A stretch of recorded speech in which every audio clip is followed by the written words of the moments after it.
Yo, Marco, what's up, dude? All right, man. So I'm making this tutorial and I hope that it'll help you out. So a lot of companies offer free brokerage accounts or investment accounts. That's what a brokerage account is. So if you want to get the ball rolling, I think Fidelity is a great place because they offer, along with opening an account with them or anything, they offer all these free research tools and free services, and they offer like 24/7 like support. So they're doing that banking on the fact that they want you to continue investing with them and that they can grow you from a small fish to a big fish, and that makes them money. Anyway, so you go to fidelity.com and it's as simple as clicking on open an account. Right here, it talks about how Fidelity beats Vanguard, which is like their number one competitor in like this space. Um, so the index mutual funds, those are just things that follow like the S&P 500 or follow like what is it, the Dow Jones index, or there's lots of indexes out there. Indexes are just basically someone set aside like a bench of different stocks that represent like this index. Like they might represent like the top 500 companies in the United States, or like the top industrial companies like the Dow Jones 30, or they might represent like here the Nasdaq, or I don't know what that is. And Nike is, I think, something in Asia. But these indexes are just things that are just set aside. No one's really actively picking or choosing the stocks. They're just an index. It's a set list. Nothing's really changing. You are buying an index, and you're buying basically those companies that make up that index. Really easy, and it's a really easy way to diversify your portfolio when you first start out. You basically avoid all of the need to do a ton of research. And as a matter of fact, you can actually see how the indexes and the individual pieces of the indexes, like the individual stocks that make up the indexes, you can see how they perform over time. And that will allow you. Oh, 1 second. Sorry, Marco, I don't remember where I left off, but my little kid grabbed my bowl of cereal off the table and knocked it on the ground. Anyways, okay, so life of being a bachelor to life of being a daddy. All right, so on fidelity.com, we're talking about like index funds and mutual funds. Mutual funds are just a little bit more actively selected, so you actually have somebody there that might change things up and like switch out one stock for another stock every like 4 months or something like that. I'm recording a tutorial for Fidelity, I know. Okay, so on fidelity.com, just click on open an account.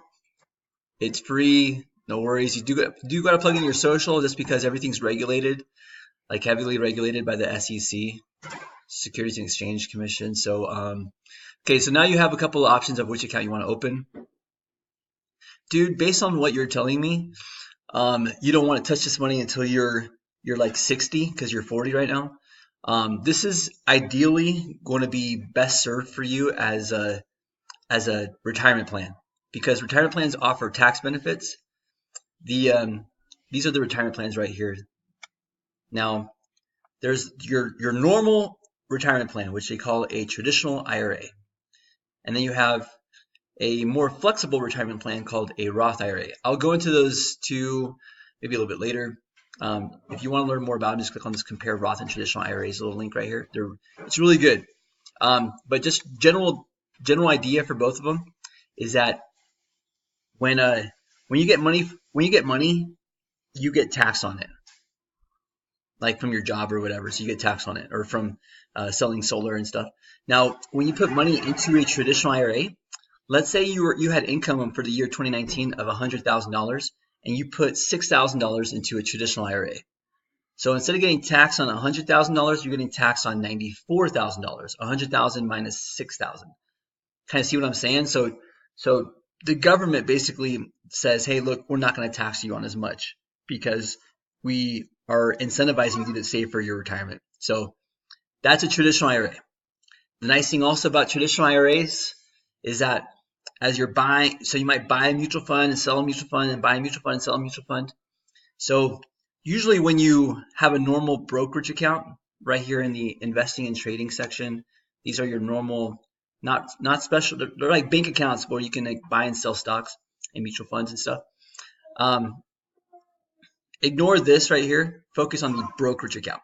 That's the account that actually matters. So a normal brokerage account, every single time you buy and sell, buy and sell. So when you sell, you trigger a taxable event, meaning if you had any gains, then you have to pay taxes on those gains in that year. So that's the downside on a brokerage account, because you buy and sell, and you're constantly paying taxes each time you make some money. So in a regular traditional IRA or the more flexible Roth IRA, and we'll ignore the rollover IRA. That's for people that have 401ks that want to bring them to Fidelity after they leave their job. So traditional IRA, you buy and sell, you buy and sell. There's no taxable event. Nothing actually happens. No reports go to the IRS until you actually withdraw money from the traditional IRA. And you can begin withdrawing money from the traditional IRA at the age of 59 and a half. And then you pay taxes on that money. Kind of feel me? Like it's getting money from it's kind of like getting a paycheck, but you're getting the paycheck from your traditional IRA. So that's when you pay taxes. So you kind of see you're not paying taxes for X amount of years as you're, doing all this stuff and making growth on your investments in your traditional IRA. And so because you're not paying taxes, your money actually compounds on itself, and compounding on itself makes it grow faster. So that's why a traditional IRA is really lucrative.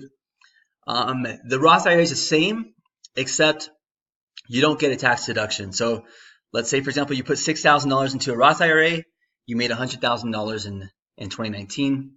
The Roth IRA, you are going to pay taxes on $100,000. So it doesn't actually impact your taxes. However, with the Roth IRA, and I think Roth IRAs are amazing, but you have to make below a certain level. I think Roth IRAs are amazing because when you take the money out later on down the road, there's no taxes on it at all. So that's really the primary reason why people get Roth IRAs. And Roth IRAs are actually probably the more effective investment vehicle because they offer flexibility and there's zero taxes on the back end. So I want to talk about flexibility. Flexibility, I know you said that you don't want to touch the money until you're like 60, but flexibility is super nice in this case because I'm going to explain it real quick. So I would encourage you actually to open up a Roth IRA. So the Roth IRA, you can take out the money you put in, you can take it out tax-free and penalty-free. You can't take out any of the money that grows, but you can take out your original contributions tax-free and penalty-free before you're 60. The traditional IRA, if you take it out early, let's say for example you have some sort of medical emergency, or you need that money to launch your own business, start up your own solar company. I don't know. If you want to give life to your vision, dude, the traditional Roth IRA doesn't give you the flexibility. You have to wait till you're 60. The Roth IRA allows you to have that flexibility to kind of give life to your ideas and take money out from your retirement plan and use some of it to kind of bootstrap yourself into whatever idea or startup you want to start. So you can take money out from that. So rich people, like super wealthy people, can't qualify for a Roth IRA. Anybody can qualify to put money into a traditional IRA, but only people I think that make less than I want to say $80,000 or something like that. I'll look it up. You can ask me if you have more questions, but only people that make below $80,000 or $70,000 can actually put money into a Roth IRA. The IRS just simply won't allow it if you make more than X amount of dollars income a year. Anyways, all right, so you just open the account. Bada bing, bada boom. Let's see if it'll let me do it. Wow, it's freezing. There you go.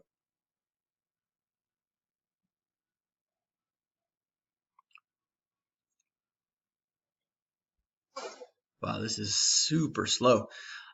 Anyways, so once you open the account, it's just asking for your social, other information.